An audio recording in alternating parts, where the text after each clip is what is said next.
We are at Understanding the Times 2017, Minneapolis-St. Paul area, October 7th.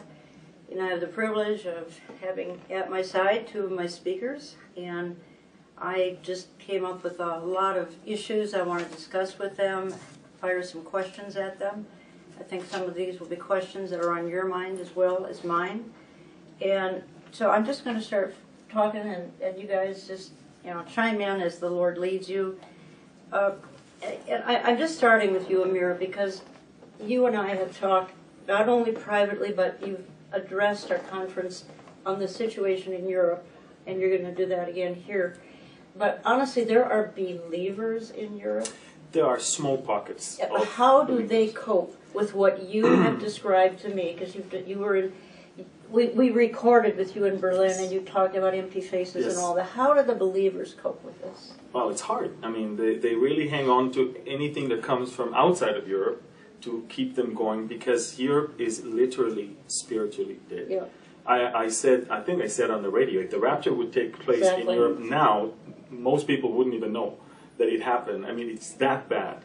But I had the privilege of being invited to small churches, small gatherings. For example, in Italy, in a city called San Remo, which is the place where, so it's small, tiny little pocket of, 40, 50 people that came from 5 different churches. And you see how thirsty and hungry they are to know more, because, look, we can see things because we are 2 steps, back, looking at the whole picture. But when you live in the heart of Europe, it's almost hard for you to realize how dark it is. Yeah, I can't imagine. Can we pray for them in any specific way? I mean, we just need to pray for them, just as we see in the scriptures that they need to persevere, they need to hold on to the end, and they need to be encouraged in the blessed hope and not in anything else, because really, truly, there's nothing else. There's nothing. To both of you, but let me start with JD. There's so much going on of biblical significance right now. We've got Mideast alignment, we've got nations abandoning Israel, we've got creation groaning with some of the natural events that are going on. Frankly, I could go on, because those of us who are watching the Times were almost overwhelmed, which is why we have a big crowd today, because they're concerned about what's happening. But first, let me ask you, what do you see, J.D. Farag, what do you see as the primary, shall we say, God ringing a bell, pay attention, here's the warning sign I'm sending you, here's the birth pain I might be allowing to happen? What's the primary thing you see? In a word, collective. Collective. When you take everything that is happening globally, collectively, it becomes abundantly clear that this is it. This is what Jesus said. When you see these things collectively begin to come to pass, what things? These things that are happening, it is becoming increasingly more difficult to deny that what we see taking place was what Jesus said. When you see these things begin to come to pass, then look up and lift up your heads, for your redemption draws nigh. Amir, what would you be? It's overwhelming. It is overwhelming. Yeah. But I believe that everything around us points at that direction. But the enemy is also very sneaky in trying to cause us to hang on to those things rather than to hang on to that which we need to do until he comes, which is to occupy. Occupy. Exactly. Yes. Yeah.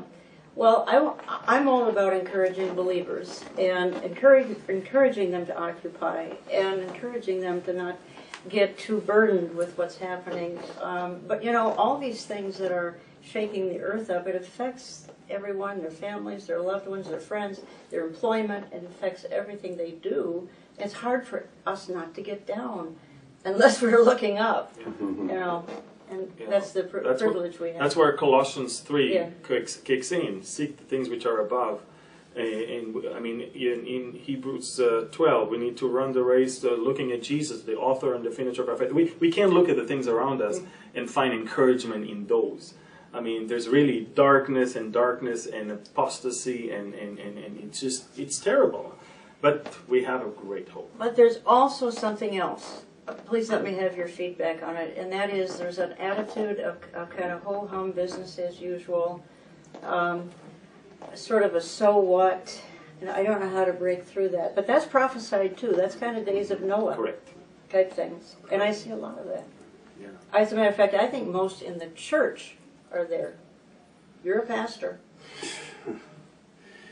It's heartbreaking. Yeah, it's heartbreaking. You do see that people are going about their lives as if nothing's going to happen. Exactly. And exactly. That is, to me, I think one of the reasons for the clarion call to sound the alarm.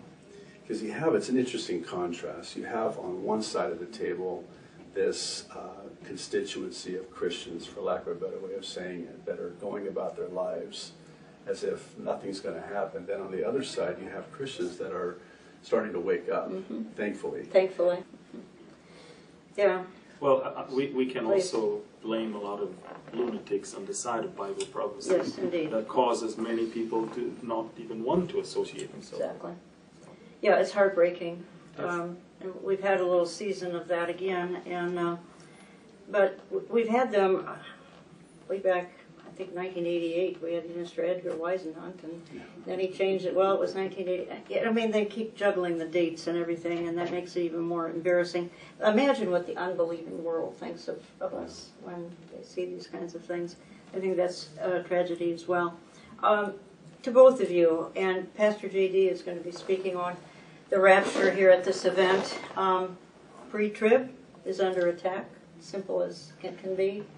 Look, you call it satanic attack. Yes. I think that's totally appropriate. But you know, when we say that, J.D., we make some people so mad because they can't understand why we would say it's a satanic attack. Right. To me, it is satanic because of the effect that it has when you have such confusion from the author of confusion. You have accusation from the accuser of the brethren, and you have lies from the father of lies. And it just creates such a confusion. I had an interesting comment from someone recently. They said, "Why don't you teach the other views?" You know, I heard it said this way, just real quickly. The way they would train bank tellers to spot a counterfeit is to have them so familiar with the genuine, where they touch it, they feel it, they count it, they smell it, and then they'll insert a counterfeit bill, and they know, wait a minute, that's not right. I was listening to a guy on TV. I never do this in the hotel room. I'll get this channel in Hawaii.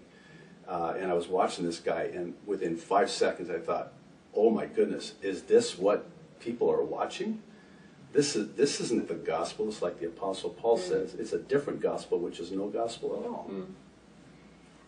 I'm building on what you just said. You're asked sometimes to maybe preach on the other interpretations of the rapture. I'm asked to do radio all the time, or I'm getting email all the time. Why don't you do a program explaining what the pre-wrath rapture is? All of them.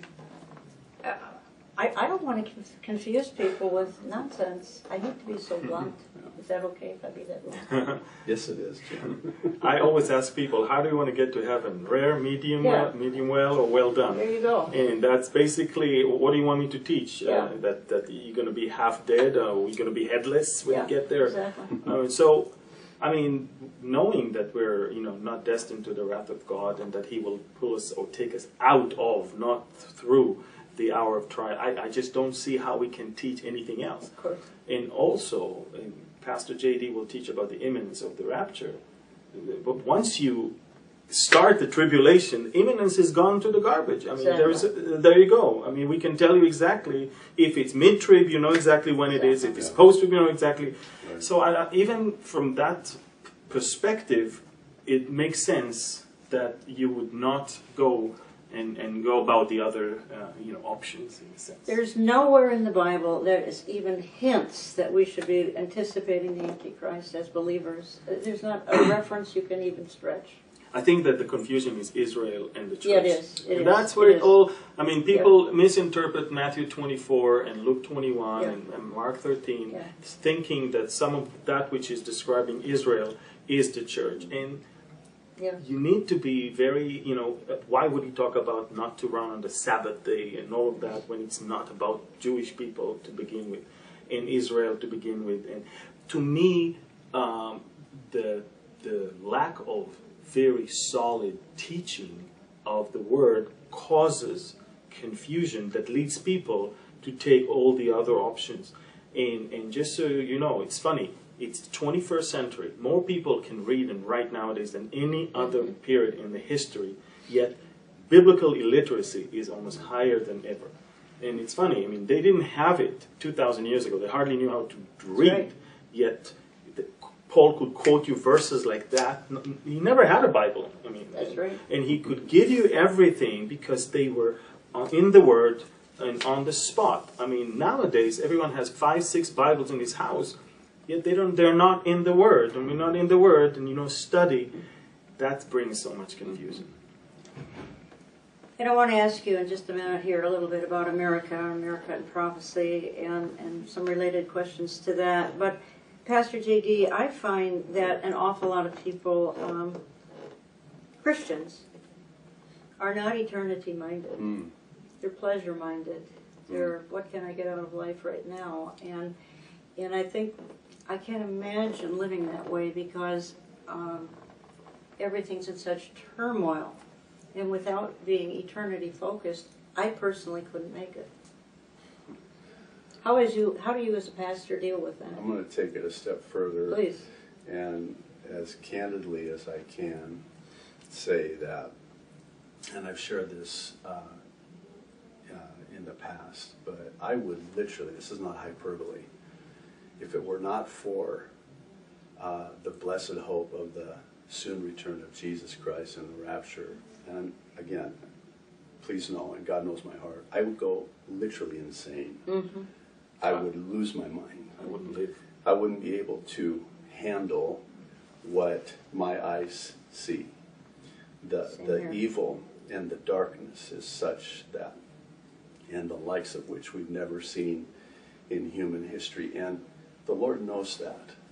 And one of the things the Lord's been ministering to me as of late is that He eagerly awaits His return for His bride. And because He knows that how perilous it's going to be and is in the last days. Yeah. Amir, where do you see, and you're speaking on this topic, but a lot of the viewers don't know that and they don't have the details, but where do you see America in the last days? And you can share. Well, in my message, I'm basically going to take, first of all, obviously the name America is not in the scripture, so I could just, get to the pulpit, say it's not in the Bible, turn around and leave. But I always examine, when we talk about America in Bible prophecy, then we first have to tackle what is Bible prophecy is all about.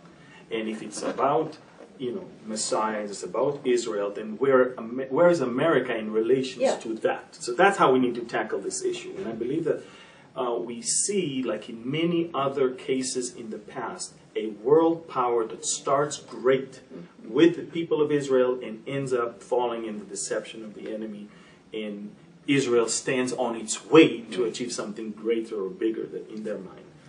And I believe that the first empire that wanted to eradicate Israel from the land as a nation was the Babylonian one. I believe the mantle of the Babylonian Empire moved from generation to generation, from empire to empire, all the way until the modern days got to England and to the U.S. But I see within our very days right now how the mantle goes back to Europe because an accident took place in their efforts to use America as the main perpetrator of or shaker and mover of the globalist agenda. And that accident that took place last November changed everything for them. And now that accident caused everyone to ship back to Europe because this is where it's going to end up. So I think that the two messages today will actually complete one another in a sense. So America, in a way, played ED a significant role, and it's walking out of the stage before our very eyes as a world power, and something that has to happen, obviously. We're going to talk about the options. But it is America's back to nationalist and not globalist, and that's it. It's going to be happening soon. Well, I mean, there are people who claim they believe America is Babylon in Revelation. I don't, but they've got America pictured all throughout the Bible, even perhaps as the young lions in Ezekiel 38:39. We don't know. There's not a clear, blatant message about America. But she has to play a role. We all know that. And I'm not leaving this topic quite yet, though, JD, because Donald Trump, and that's who Amir is talking about, he's the incredible accident that happened in November of a year ago. And God had, first of all, he's got a sense of humor, but he just, no one can believe it. To this day, no one can believe this happened. It had to have happened for a reason. And you frequently say, Donald Trump is going to speed God's time clock. Why don't you explain what you mean by that? So the reason why I believe that and say that is because he is, of all presidents throughout U.S. history, the one that has the best relationship with Israel vis-a-vis his son-in-law, of all people, Jared Kushner. So Trump, in effect, could do that which the likes of one Barack Hussein Obama could have never done. Right. So I keep a very close, watchful eye on Trump. I voted for Trump. I love Trump. And I love his pro-Israel, pro-Christian policies and platforms. But still, that's where I kind of step back because, and I'm going to talk about it today, I still can't get my hands around his push for a peace agreement, which he seems to, under the banner of the ultimate deal, the ultimate deal maker. Right. And that to me is, that's my problem with, and that's why I believe it is, that he could, in effect, speed up the fulfillment of Bible prophecy. Let me get Amir's take on Donald Trump and the peace process. Americans, quite frankly, Americans who love Israel, put it that way, we're sick to death of the constant efforts to divide Israel, to two-state solution, the whole thing. We're tired of it. Where do you think it's going? It's interesting because I had a chance to view the paper that Kushner was proposing to the sides, and to look at the different points there. First of all, there's nothing new there. In fact, if there's anything, it brings back everything to interim solution and not a final solution, because they understand that under this current circumstances, a final solution cannot be achieved. So the interim solution, which by the way is rejected automatically by the Palestinians, they are never going to settle for anything less than everything now. Yeah. It's been like that for 70 years. That interim agreement is not even including Jerusalem in it as something we discuss on the table. It's more of a let's build confidence, let's talk about economical ties with the rest of this moderate Sunni Arab world. Let's not deal and tackle the big issues right now at this moment. Let's talk about in a sort of a gradual way of reaching an agreement. Now, why am I less concerned? Because two things. I know who is on the other side of the table. And I know that for the last 70 years, ever since 1947, the Arabs said consistently no to anything that is less than almost 100% of what they demand. And what they get is always shrinking, smaller and smaller and smaller, but they keep saying no because they understand that if they say yes to anything less than Jerusalem in their hand, the East Jerusalem, the old city, and anything less than acknowledging that they no longer have any right to ask to return to any other place within the sovereign state of Israel, and acknowledging that Israel is a Jewish state, that's it. It's the end of them as Muslims in the Middle East.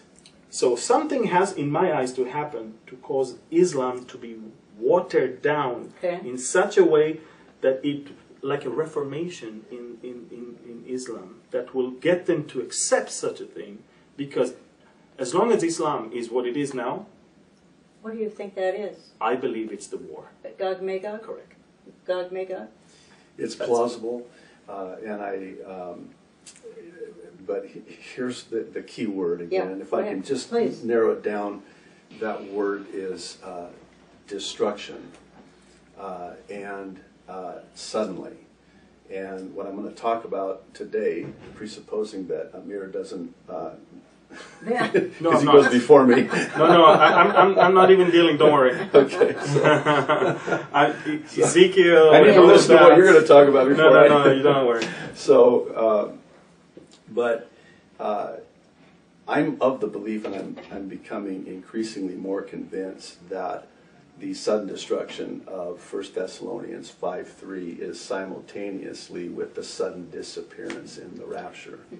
Because that just seems to fit and reconcile more easily with this scenario that Amir is painting on the canvas. It does seem very plausible to me that it will come suddenly, and it will come that way and at that time.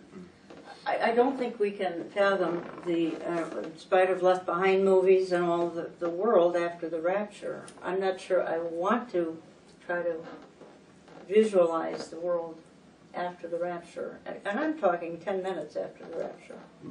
Now, I get it. Like you said, parts of the world, no one will know that the rapture took place. Inconsequential. No big deal. Other parts of the world, particularly our country here, stock market, just everything hits the fan. That might be the cause of America stepping down from superpower. I think so. Yeah, I think so. That's, again, that's the hope plot. for. Well, the hope for scenario. Yeah, I like that one better than North Korea, especially living in Hawaii. Yes. Well, I'm giving today 4 scenarios, and the hope for is the last one. Okay. And so, but I will talk about the others as less likely, but then the most likely, of course, I'll leave to the end. But definitely, that's what we want. We want the rapture, and if the rapture is that which will cause America not to be any more a superpower, then amen for that. Yes. And I don't want to particularly date our interview here, though I've already said it's at our October conference here for 2017. So I think I'm going to proceed with this question, even though I hesitate for a moment. And that is, we've had a terrible ordeal in our country, as you well know. We've had a mass shooting, which is, frankly, we've had them before, but this was a little more startling. And as we speak, there are some things that are not clear, let's put it that way. I hear your updates, and folks, you need to get his electronic updates, JD's as well. Honestly, you do. That's how you stay in touch and understand our times, is through a lot of the kind of presentations that are going on electronically. So I've heard your most recent a few days ago, and you do feel there could be a terror connection to the Las Vegas, possibly. First of all, this morning, 3 arrests were made. Excuse me. This morning, the news were released that 3 arrests were made on a completely different case, on the attempt to bring another new 9/11 to America. Okay. And it is 3 people. One is American from New Jersey, one is Pakistani, one is Filipino. And the three of them were planning three things. One is to bomb Times Square. Two, mass shooting in a music concert. Okay. Three, underground, the subway, bombing there. And why do I say that? Because when you take that as a target of ISIS, when you take the May video that they released, that they're targeting Las Vegas, and when you take the amount of weapon and preparation that a person, 64-year-old, had to deal with, and when you know that ISIS normally don't take responsibility on things that they don't do. In fact, the Edmonton, Canada terrorist attack from last week was done by someone who had ISIS flag in his car, yet exactly ISIS never took responsibility. Never did. Because they don't take responsibility for everyone. Now, of course, there's the 1% chance that they did it, they took responsibility because it's a fantastic thing that happened for them. But in my eyes, from what I know, this had many connections to Islamic terrorism, and the man has been radicalized, was given a new name, Arabic name, El Amriki, you know, Amriki, yes, the American. And I believe that I call it a nation in denial, because just as the San Bernardino and the Orlando shootings were immediately, they denied any connection to terrorism, and eventually, up until today, nobody's clearly saying it was terrorism, although everybody knows it is. Well, there's a media in denial, there's some government people in denial, folks like us aren't in denial.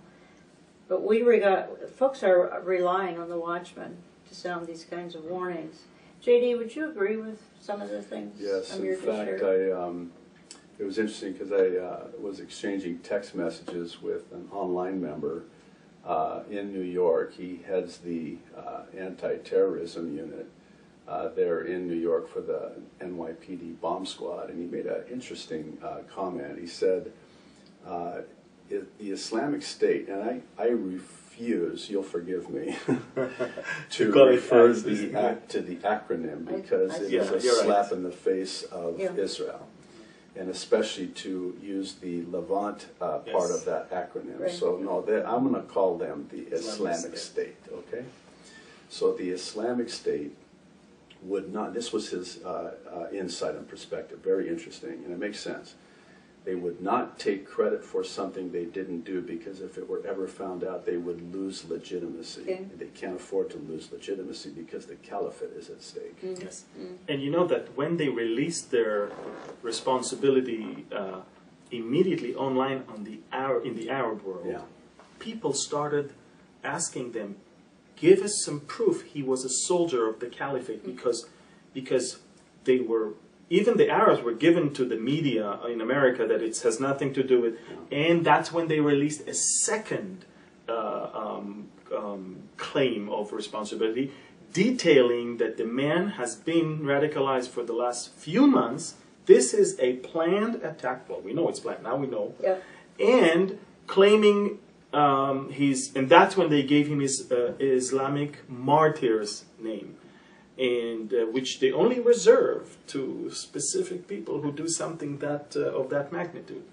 And so I believe that they went above and beyond to say, guys, we're not even, it's not something that we think, we know. It is what it is. Now, of course, I'm not, look, we're not experts. Yeah. But what I can tell you is that if you count on the regular media, you will never know. Well, what we're talking about is ominous. You raised some issues that apparently came up today that I'm not aware of. It'd be probably good if you shared some of that, because we're in such perilous times.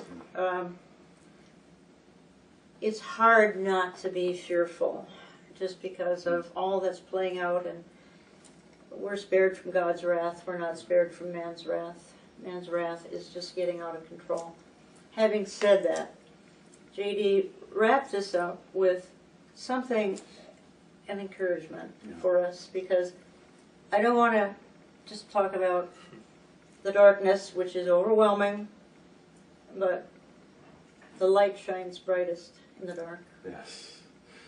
So actually at the conclusion of my session today, I'm looking forward to and hoping to provide encouragement out of 1 Thessalonians 4, where the Apostle Paul, to a very weary and discouraged and almost to the point of giving way to despair, these Thessalonian Christians were just really struggling.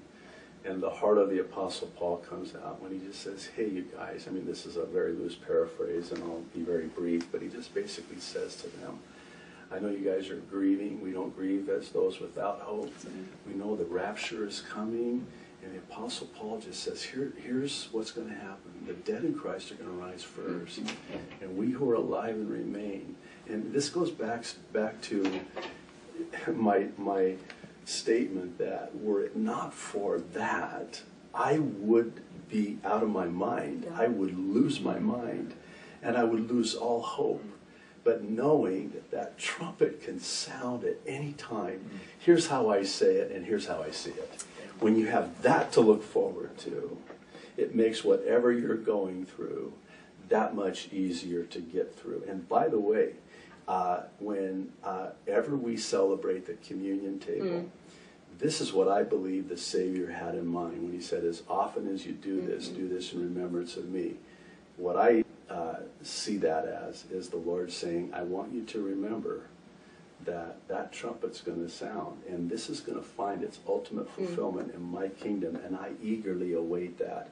You be encouraged, and you encourage one another. This is as bad as it's going to get. Yeah. I love it. Encourage one another. The exhortation out of Hebrews, I just encourage everyone to encourage, honestly, and particularly in these dark days. Encourage you to check out Prophecy Update, beholdisrael.org, olivereviews.org. We try and keep you up to date as best we can, electronically and other ways as well. So I want to thank you for joining us. We'll sign off.